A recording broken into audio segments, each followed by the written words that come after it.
32 নম্বর শব্দটা একটা অভিশপ্ত শব্দ। 32 নম্বর বাংলাদেশের ফ্যাসিবাদের আতুর ঘর।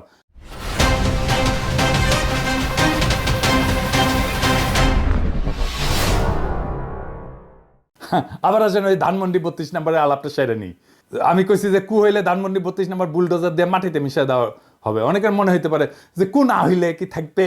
ধানমন্ডি 32 নম্বরের সামনে ব্যারিকেড দিছে। আবার কেন দিছে কে জানে।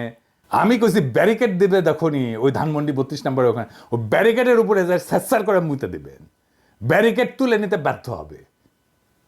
যখনই ব্যারিকেড দেবেন ওর উপরে মুতে দিবেন। শোনা যাচ্ছে মোস্তফা সরোয়ার ফারুকী নাকি রেনোভেশন করবে। ওর তো কুরকুরানি ছিল, ওই যে কইছিল না ওটা রেনোভেশন করা উচিত।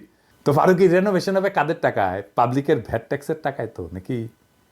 বাংলাদেশে 72 থেকে 2024 পর্যন্ত যত গণহত্যা হয়েছে, ইন্ডিয়ার দাসত্ব হয়েছে, গুম খুন ব্যাংক ডাকাতি হয়েছে, বাক স্বাধীনতা হরণ হয়েছে, স্বৈরতন্ত্র এবং ফ্যাসিবাদ, এই সব কিছুরই কোমল মসৃণ আইকন হইল ওই 32 নাম্বার। 32 নম্বর শব্দটা একটা অভিশপ্ত শব্দ। 32 নম্বর বাংলাদেশের ফ্যাসিবাদের আতুর ঘর। ওই 32 নম্বরে প্রত্যেকটা ইটের গায়ে লেখা আছে মজলুমের হাহাকার, আমার নিখোঁজ হওয়া ভাইয়ের নাম, হাসিনা মুজিবের শাসনে বন্দুকের গুলিতে সেলাই হয়ে যাওয়া হাজার হাজার শহীদের নাম।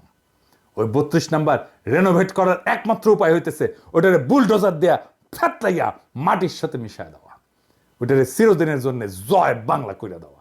ওই কাজ আমরা করব, একদিন করব, আজ না হোক কাল করব। ওইটা রেনোভেট যে করতে আসবে তারও সানডে মানডে ক্লোজ কইরা দিব। ইনকিলাব জিন্দাবাদ।